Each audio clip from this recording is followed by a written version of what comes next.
ए भाई थोड़ी और डाल दे, मैं रहूं सारी रात इन दबा, दारू पीऊं लगातार, बिचों आइस क्यूब भी निकाल दे।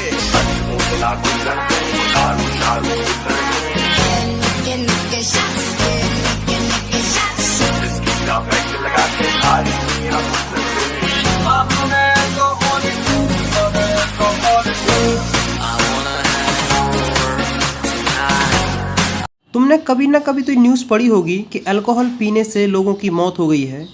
आखिरकार ऐसी क्या रिएक्शंस हो जाती है कि अल्कोहल पीने से मतलब शराब पीने से लोग मर जाते हैं, और कुछ लोग ऐसे होते हैं जो ज़िंदगी भर शराब पीते रहते हैं फिर भी नहीं मरते हैं। ऐसी वो कौन सी रिएक्शंस होती है, वो कौन सी बातों का ध्यान रखना चाहिए कि आखिरकार अल्कोहल से किसी की जान ना जाए। ये चैप्टर काफ़ी इंपॉर्टेंट है क्योंकि आज हम पढ़ने वाले हैं केमिकल्स रिएक्शन ऑफ अल्कोहल। किसी कंपटीशन एग्ज़ाम के लिए, बोर्ड के एग्ज़ाम के लिए, या फिर आपकी लाइफ के लिए बहुत इंपॉर्टेंट है, क्योंकि कभी ना कभी कोई ना कोई शराब पिएगा तो उसको पता रहना चाहिए कि कौन सी शराब पीनी चाहिए और कौन सी शराब नहीं पीनी चाहिए, कौन सी रिएक्शन होती है जिसको जैसे इंसान मर जाते हैं और किस तरीके से बचना है। और बात बता दें कि इसके अंदर जितनी भी पॉसिबल रिएक्शंस हो जो बोर्ड और किसी कंपटीशन एग्जाम के लिए इंपॉर्टेंट है, सब यहाँ पढ़ेंगे। यहाँ हर टाइप का बॉन्ड की क्लीवेज मतलब बॉन्ड का टूटना देखेंगे, ब्रेक देखेंगे कि OH का, CO का, और दोनों बॉन्ड का टूटना देखेंगे। तो यहाँ ये रिएक्शंस बहुत इंपॉर्टेंट होने वाली है। तो मैं कहूँगा कि पेन एंड कॉपी ले लो और नोट्स बनाना स्टार्ट करो। मैं भी मानता हूँ कि कोई भी केमिकल रिएक्शंस याद करना काफ़ी कठिन होता है, तो उन सबको हम याद करें किसकी हेल्प से, माइंड मैप की हेल्प से। लेकिन सबसे पहले हम इस टॉपिक को थोड़ा डिटेल में पढ़ेंगे, डिटेल में समझेंगे, क्योंकि माइंड मैप तभी ज़्यादा चीज़ समझ में आता है जब तुम्हें उसकी बेसिक इन्फॉर्मेशन हो। तो मैं डायरेक्ट माइंड मैप बना के दे दूंगा, तुम्हें कुछ भी समझ में नहीं आएगा। चलो पढ़ना स्टार्ट करते हैं केमिकल्स रिएक्शन ऑफ अल्कोहल। तो देखो, जो अल्कोहल होता है मतलब शराब होती है, उसके पास वर्सटाइल नेचर है। मतलब जो अल्कोहल होता है वो न्यूक्लियोफाइल की तरह भी वर्क करता है और इलेक्ट्रोफाइल की तरह भी वर्क करता है। अब किसी के दिमाग में आ रहा होगा इलेक्ट्रोफाइल न्यूक्लियोफाइल क्या होते हैं, तो मैं कहूँगा कुछ नहीं होते हैं। तुम चुल्लू भर पानी लो और उसमें तैरना सीखो, तब तुम बहुत अच्छे से सीखोगे कि आखिरकार इलेक्ट्रोफाइल और न्यूक्लियोफाइल क्या होते हैं। हाँ देखो, तो सबसे पहले अगर हम बात करने वाले हैं कि अल्कोहल न्यूक्लियोफाइल या इलेक्ट्रोफाइल कब होता है, तो सबसे पहले हेडिंग डालो न्यूक्लियोफाइल की। देखो, न्यूक्लियोफाइल मतलब होता है जिसे पॉजिटिव चार्ज से मोहब्बत हो। तो जिसे पॉजिटिव चार्ज से मोहब्बत होगी, इसका मतलब उसका नेचर क्या होगा, मतलब उसके पास नेगेटिव चार्ज होगा या फिर इलेक्ट्रॉन रिच होगा, वो मतलब उसके पास लोन पेयर होंगे, इलेक्ट्रॉन लोन पेयर होंगे। सिंपल सी बात है। तो देखो, जैसे मान लो सिंपल सा एक कंपाउंड बनाते हैं COH, और मान के चलते हैं कि यहाँ कोई अल्काइल ग्रुप लगा हुआ है, इसके ऊपर H लगे, इसके ऊपर H लगे हैं, और तुम जानते हो कि जो ऑक्सीजन होता है उसके पास 2 लोन पेयर होते हैं। हाँ, अब मान लो कि साइड में कोई कैटाइन मतलब कार्बोकैटाइन है, C इस तरीके से कार्बोकैटाइन है। देखो, अब बढ़ो आगे।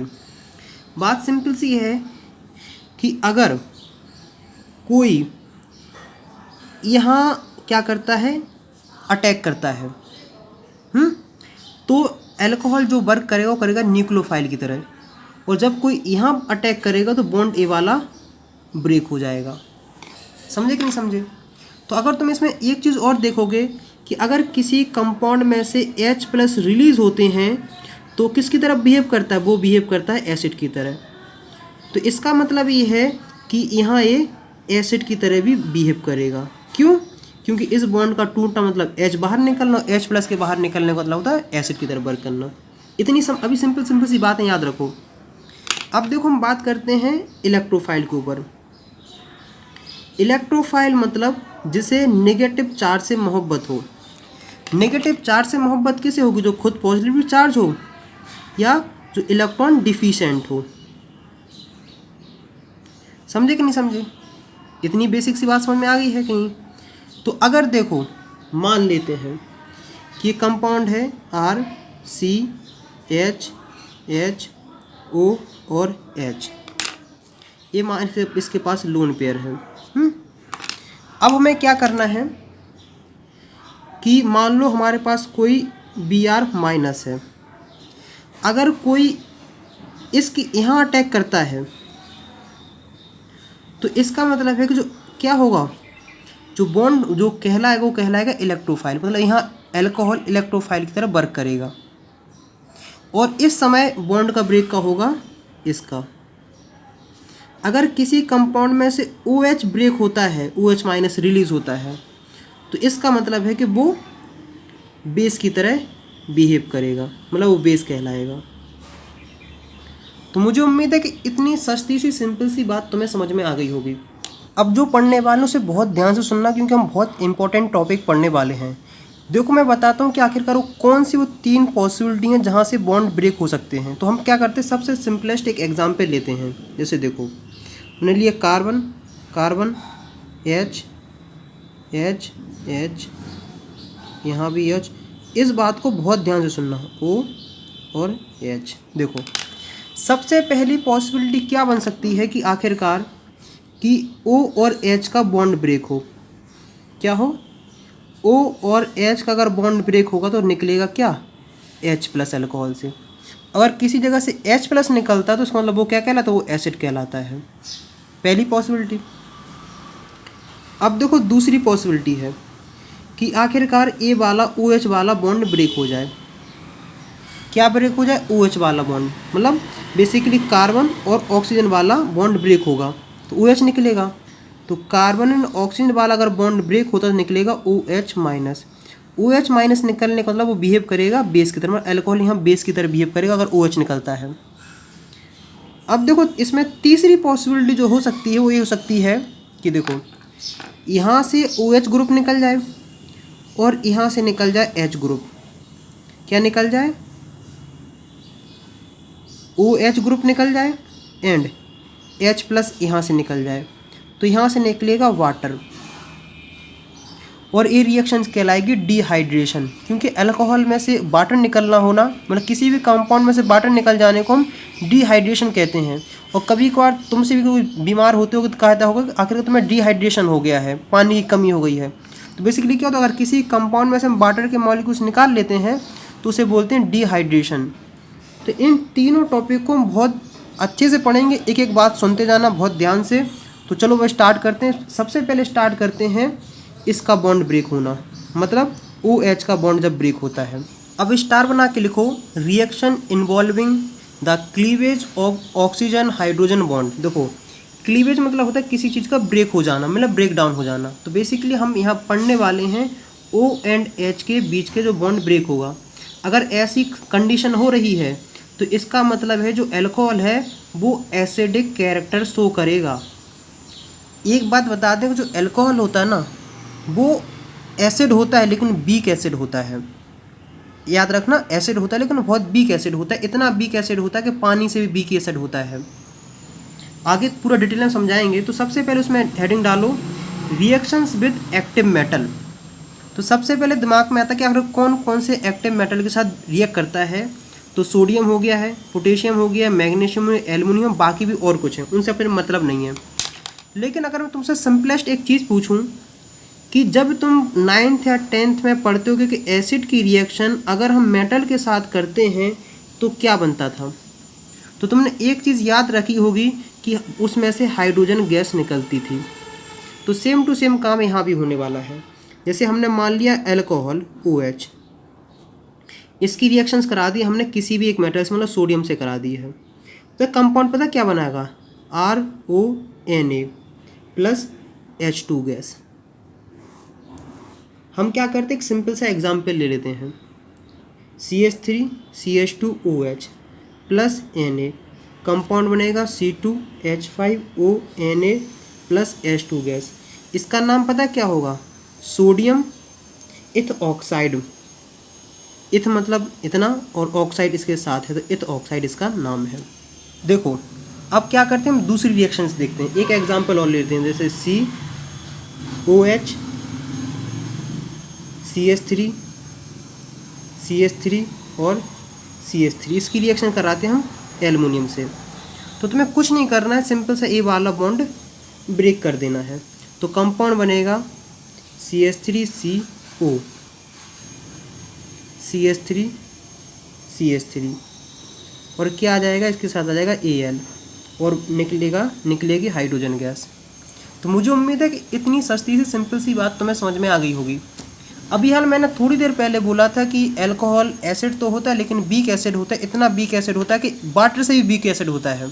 देखो, क्योंकि एक चीज़ देखने को हमें मिलती है, जो हमारे पास वाटर होता है वो बेटर प्रोटॉन डोनर है। बेटर प्रोटॉन, प्रोटॉन मतलब होता है H+, डोनर है कंपैरिजन टू अल्कोहल। मतलब जैसे मान के चलते हैं कि एक साइड हमारे साथ पानी है और एक साइड हमारे पास अल्कोहल है, तो ज़्यादातर जो H+ निकलेंगे वो इससे निकलेंगे कंपैरिजन टू दिस। तो इसलिए हम कहते हैं कि जो वाटर होता है वो बेटर प्रोटॉन डोनर है कंपैरिजन टू अल्कोहल। देखो, अब तुम्हें एक इम्पॉर्टेंट बात बता दें कि जो अल्कोहल के पास एसिडिक नेचर आ रहे हैं वो आ रहे हैं OH के बॉन्ड के ब्रेकडाउन के। समझ रहे कि नहीं समझ रहे? क्योंकि अगर ये OH का बॉन्ड ब्रेक नहीं होगा तो इसके पास एसिडिक कैरेक्टर नहीं आएंगे। अगर ये बॉन्ड ब्रेक हो रहा है और ये कोवेलेंट तो है, तो इसका मतलब ये है कि ये पोलर है। तो एक बात से और क्लियर हो जाता है कि जो एसिडिक कैरेक्टर हैं वो हैं किसकी वजह से? Polar nature of OH bond. अब पोलर नेचर डिपेंड कर रहे हैं किसके ऊपर? ऑक्सीजन की इलेक्ट्रोनेगेटिविटी के ऊपर। किसके ऊपर? ऑक्सीजन की इलेक्ट्रोनेगेटिविटी के ऊपर। तो अगर जितना ज़्यादा ऑक्सीजन इलेक्ट्रोनेगेटिव होता जाएगा उतना अच्छा वो एसिड कहलाएगा। बात समझ में आ गई नहीं? क्योंकि अगर पोलरिटी ज़्यादा है तो मतलब ये वाला बॉन्ड जल्दी ब्रेक हो जाएगा, और बॉन्ड जल्दी ब्रेक हुआ आसानी से तो इसका मतलब अल्कोहल ज़्यादा अच्छा एसिड होगा। लेकिन एक चीज़ हमें देखने को मिलती है कि जो प्राइमरी अल्कोहल होते हैं उनका एसिडिक नेचर सेकेंडरी वाले से ज़्यादा होता है और सेकेंडरी वाले का टर्सरी वाले से ज़्यादा होता है। तो अब किसी ना किसी बच्चे के दिमाग में क्वेश्चन आया होगा कि भैया आखिरकार ऐसा हो क्यों रहा है? तो मैं कहूँगा कि जो तुम्हारे पास अल्काइल ग्रुप होते हैं सब काम कर रहे हैं अल्काइल ग्रुप, क्योंकि जो अल्काइल ग्रुप तुम्हारे पास होते हैं वो होते हैं इलेक्ट्रॉन डोनेटिंग ग्रुप। तो इलेक्ट्रॉन डोनेटिंग ग्रुप पता क्या करते हैं कि जैसे अल्काइल, जितने ज़्यादा अल्काइल ग्रुप होते जाएंगे ना उतने ज़्यादा इलेक्ट्रॉन डोनेट करते जाएंगे और वो क्या करेंगे? ऑक्सीजन के ऊपर इलेक्ट्रॉन की इंटेंसिटी बढ़ाते जाएंगे। देखो सबसे सिंपल समझो, देखो ऐसे समझो, कार्बन OH, अब मान के चलते हैं कि यहाँ लगा है CH3, यहाँ भी लगा है CH3 और यहाँ भी लगा है CH3। अब ये दोनों पता है क्या कर रहे हैं? सब लोग इसे इलेक्ट्रॉन दे रहे हैं और ये क्या कर देगा? ये दे रहा है इलेक्ट्रॉन इसके ऊपर। तो मान लो जब इतना पार्ट नहीं था तो मान के चलते हैं कि इसके पास 10 इलेक्ट्रॉन डेंसिटी है। जब ये अल्काइल ग्रुप जुड़ गए हैं तो मान के चलते हैं कि इसके ऊपर हो गई 25 इलेक्ट्रॉन डेंसिटी। और जब मान लो ये नहीं थे तो बेसिकली ऑक्सीजन क्या करता था कि यहाँ के इलेक्ट्रॉन अपनी तरफ खींच लेता था। क्या करता था? अपनी तरफ खींचता था।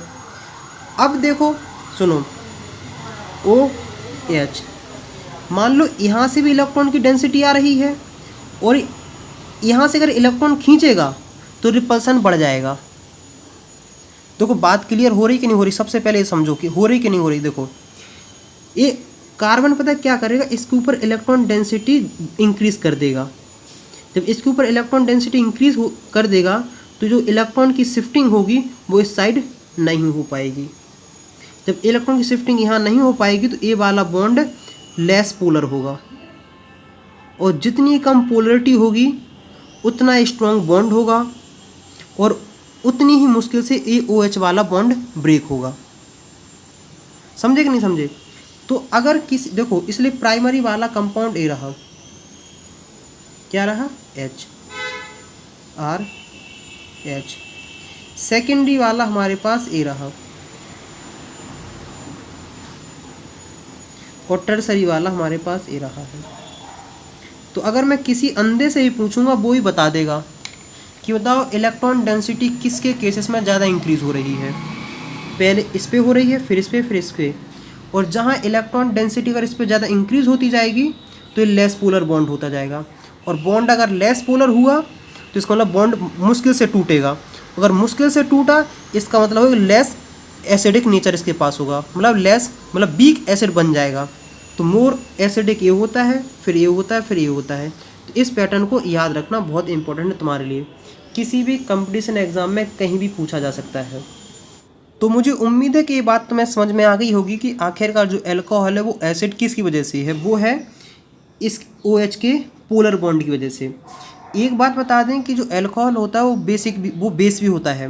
देखो बेस किसकी वजह से होता है, वो होता है कि ऑक्सीजन के पास लोन पेयर होने की वजह से, क्योंकि जब ऑक्सीजन के पास लोन पेयर होंगे तो इसके पास H+ मतलब प्रोटॉन अच्छे तरीके से एक्सेप्ट करेंगे। तो बेसिकली ये कुछ नहीं है, पॉजिटिव नेगेटिव का इंट्रैक्शन है। फिजिक्स में तुमने पढ़ा होगा कूलम्ब्स लॉ में, ये चीज़ पॉजिटिव है, लोन पेयर नेगेटिव होती है, दोनों का अट्रैक्शन है। और बॉन्ड कुछ नहीं होते, सिंपल से अट्रैक्शन होता है और कुछ नहीं होता। ऐसी लाठियाँ नहीं होती हैं, वो सिर्फ अट्रैक्शन शो करने के लिए तो ये अट्रैक्शन है। एक बात बता दें कि जो जितना अच्छा प्रोटॉन एक्सेप्टर होगा वो उतना अच्छा बेस कहलाएगा। बात समझ में आ रही कि नहीं आ रही है? तो हम क्या कह सकते हैं कि अल्कोहल बेस की तरह ही वर्क करता है। कब करता है? जब ये H+ अपने ऊपर एक्सेप्ट करेगा। अब देखो पॉइंट नंबर 2 डालो, रिएक्शन विथ मेटल हाइड्राइड। जैसे मान लो हमारे पास सबसे सिंपल एग्जांपल है CH3OH। इसकी रिएक्शन कराने वाले हम किसके साथ? मेटल हाइड्राइड मतलब NaH के साथ। तो जो कंपाउंड देखने को मिलेगा इसमें से हाइड्रोजन गैस निकलेगी, मतलब बेसिकली ये वाला ही बॉन्ड ब्रेक होने वाला है और बनेगा CH3ONA। अब देखो इसके अंदर तीसरी रिएक्शंस डालो कि हम करने वाले किसके साथ? कार्बोक्सिलिक एसिड के साथ रिएक्शन। और अगर अल्कोहल और कार्बोक्सिलिक एसिड की रिएक्शंस कराते हो तो उस रिएक्शंस को बोलते हैं एस्टरीफिकेशन। एस्टरीफिकेशन क्यों बोलते हैं? क्योंकि इसमें एस्टर का फॉर्मेशन होता है। आखिरकार एस्टर कंपाउंड क्या होता है COOR', ये होता है एस्टर का। ये अल्काइल ग्रुप में सेम कार्बन भी हो सकते हैं, डिफरेंट कार्बन भी हो सकते हैं। तो हम क्या करने वाले हैं? डालो एस्टरीफिकेशन, काफ़ी इंपॉर्टेंट है, बहुत ध्यान से इसको सुनना। देखो तो क्या होता है कि हमारे पास मान लो एसिड है कार्बोक्सिलिक एसिड, और ये मान लो हमारे पास है अल्कोहल। इसकी रिएक्शंस कराने वाले हैं। बस इसमें जो तुम्हें चीज़ याद रखना वो याद रखना कि तुम इसमें कौन से रिएजेंट ले रहे हो। देखो इसमें कभी कभार तुम्हें देखने को मिलेगा कि हम लोग कभी कभार लेते हैं कंसनट्रेटेड H2SO4 या कभी कभार लेते हैं ड्राई HCl गैस एज आ कैटलिस्ट। अब देखो कैटलिस्ट पता क्या होते हैं? कैटलिस्ट कुछ नहीं होते, रेट ऑफ रिएक्शंस मतलब रिएक्शंस को जल्दी करा देते हैं। बात समझ में आई कि नहीं आई है? और इसी रिएक्शंस को हम लोग क्या बोलते हैं? एस्टरीफिकेशन। जो एस्टरीफिकेशन रिएक्शंस होती है वो बेसिकली रिवर्सिबल रिएक्शंस होती है। क्या होती है? रिवर्सिबल रिएक्शंस होती है। तो बेसिकली पता है इसमें क्या हुआ? बहुत ध्यान से देखो यहाँ से OH निकला, यहाँ से H निकला, इन दोनों निकल के वाटर बना दिया है और ये वाली चीज़ इससे जाके जुड़ गई। तो ये बेसिकली क्या है? ये है एस्टरीफिकेशन। तो देखो हम क्या करते हैं, एक सिंपल सा एग्जाम्पल लेते हैं। देखो यहाँ से और क्लियर हो जाएगा। CH3COOH प्लस ये बेसिकली हम अल्कोहल को जो C2H5OH होता है ना इथेनॉल, उसको हम ऐसे लिख रहे हैं HOC2H5। और हम किसकी प्रेजेंस में करा रहे हैं? हम करा रहे हैं कंसनट्रेटेड H2SO4 की प्रेजेंस में। देखो ये वाला पार्ट इससे गायब कर दो और इन दोनों को आपस में जोड़ दो। तो जोड़ोगे तो रिएक्शन कंपाउंड बनेगा CH3COOC2H5 प्लस H2O। अगर तुम्हें इसका नाम रखना है तो इसका नाम होगा क्या? इथाइल इथोनेट।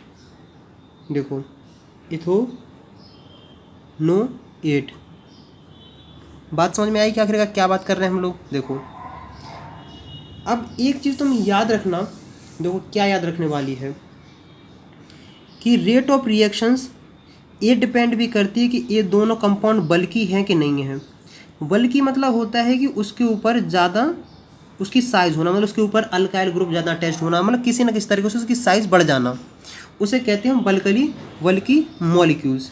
तो अगर ये दोनों में से बल्कि जो मॉलिक्यूल्स हो जाएंगे ना तो रिएक्शंस फास्ट नहीं होगी। क्यों नहीं होगी? क्योंकि यहाँ आ जाएगा स्टेरिक हिंड्रेंस। अब स्टेरिक हिंड्रेंस क्या होता है तो ये सब तुम्हें देखनी पड़ेंगी 11th क्लास की बेसिक वीडियो, उनकी लिंक डिस्क्रिप्शन में है। अगर ये सब समझनी है तो स्टेरिक हिंड्रेंस क्या होता है तो एक बार उन सबको देख लें। बात समझ में आई कि नहीं आई है? देखो अब एक इम्पोर्टेंट और बात बता दें कि हम कर रहे हैं कंसंट्रेटेड H2SO4।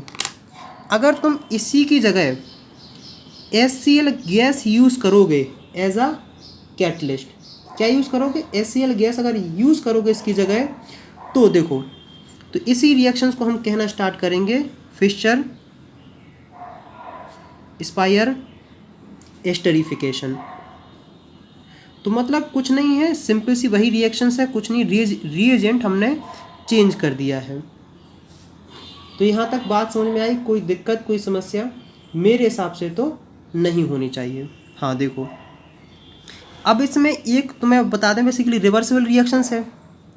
तो अगर तुम चाहते हो कि रिएक्शन फॉरवर्ड हो तो तुम्हें हमेशा H2O को हटाना पड़ेगा इस मतलब इस रिएक्शंस में से, तब ये रिएक्शन फॉरवर्ड हो जाएगी। किसके अकॉर्डिंग? ली चार्टली के अकॉर्डिंग। किसके अकॉर्डिंग हो? ली चार्टली के अकॉर्डिंग। अब देखो क्या करते हैं, स्टेरिक हिंड्रेंस को हम थोड़ा और डिटेल में बात कर लेते हैं। देखो जैसे मान लो कार्बन है, OH ये रहा प्राइमरी। अब देखो इसको देखो, कार्बन OH CH3, ये CH3 है, याद रखना है, H और H। अब तीसरा तुम्हारे पास है क्या? COH CH3 CH3 और H, और चौथा तुम्हारे पास है OH CH3 और CH3। अगर मान लो इस पे अटैक करना, ये वाला बॉन्ड ब्रेक करना है, तुम अगर अकेले खड़े हो, तुम्हारे आसपास कोई भी नहीं है, तो तुम्हें आराम से किल किया जा सकता है। अगर मान लो अब तुम्हारा फ्रेंड एक तुम्हारे साथ और आ गया है तो तुम्हें किल करना थोड़ा मुश्किल हो जाएगा। अगर मान लो तुम्हारे यहाँ 2 फ्रेंड आ गए हैं तो तुम्हें किल करना और मुश्किल हो जाएगा। अगर मान लो 3 फ्रेंड आ गए हैं तो किल करना और भी मुश्किल हो जाएगा। तो सबसे जल्दी किस में किल किया जा सकता है? इसमें, फिर इसमें, फिर इसमें, फिर इसमें। और जितना मुश्किल होगा किल करने में, वो उसकी रेट ऑफ रिएक्शन उतनी ही स्लो होगी, मतलब प्रोडक्ट उतना ही धीमे बनेगा, देर में बनेगा। तो अगर तुमसे कोई पूछे कि रिएक्टिविटी क्या होती है अल्कोहल इन एस्टरिफिकेशन, तो देखो CH3OH की सबसे ज़्यादा होती है, फिर प्राइमरी की होती है, फिर सेकेंडरी की होती है, फिर टर्सरी की होती है। बात समझ में आई है? क्यों हुई है लिख देना, ड्यू टू स्टेरिक हिंड्रेंस। जितना ज़्यादा स्टेरिक हिंड्रेंस बढ़ता जाएगा रिएक्शंस उतनी ही स्लो होती जाएगी। पॉइंट नंबर 4 डालो, रिएक्शन विद गिरनाट रीजेंट। गिरनाट रीजेंट को मैं काफ़ी ज़्यादा डिटेल में पढ़ा चुका हूँ बहुत पहले से। गिरनाट रीजेंट का जनरल फॉर्मूला होता है RMgX। R मतलब अल्काइल ग्रुप, Mg मतलब होता है मैग्नीशियम, X मतलब होता है हेलोजन। अल्काइल भी हो सकता है, अराइल भी हो सकता है, बहुत ज़्यादा रिएक्टिव होता है। इतना रिएक्टिव होता है कि जहाँ भी से हाइड्रोजन दिखा उससे रिएक्ट करके सिंपल सा क्या बना देता है? हाइड्रोकार्बन बना देता है। तो रिएक्शन करने वाले अल्कोहल गिरनाट रीजेंट।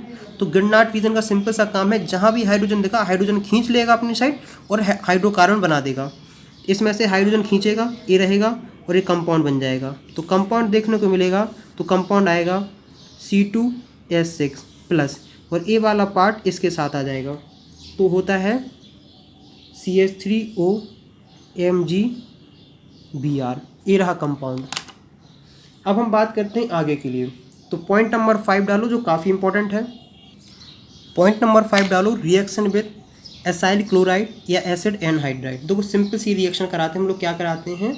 इसकी अल्कोहल और एसिड क्लोराइड या एसिड एनहाइड्राइड की रिएक्शन कराते हैं बेस की प्रेजेंस में। देखो बेस में तुम पायरिडीन भी ले सकते हो, डाईमिथाइल एनिलीन भी ले सकते हो, ऐसा कैटलिस्ट। देखो सिंपल सा रिएक्शन, बहुत ध्यान रखना। जैसे मान लो CH3 C+O और Cl प्लस H, ये अल्कोहल बना रहे हैं।